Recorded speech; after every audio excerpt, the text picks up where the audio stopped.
اللہ اکبر۔ تو ایک حدیث مبارکہ آپ نے تو کئی مرتبہ سن رکھی ہوگی، لیکن پہلے یہ دیکھیے کہ یہ حدیث مبارکہ حضرت عمر رضی اللہ تعالیٰ عنہ نے کس موقع پر سنائی تھی۔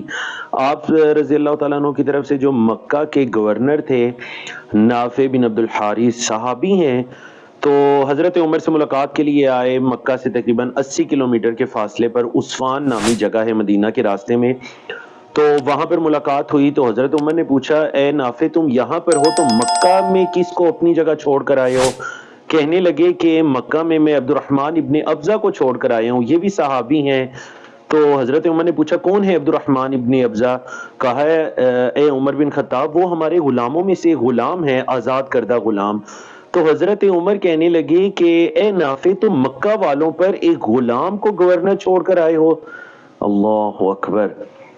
تو حضرت نافع نے کیا بتایا؟ بتانے لگے کہ امیر المومنین انہو قارئ لکتاب اللہ عالم بالفرائض، اے امیر المومنین اس کو گورنر اس لیے چھوڑ کے آیا ہوں کہ اللہ کی کتاب کا عالم ہے، قاری ہے، اور مواریث وراثت کے احکام و مسائل کو جاننے والا ہے، اس وجہ سے اس کو گورنری کے عہدے کے لیے چھوڑ کر آیا ہوں۔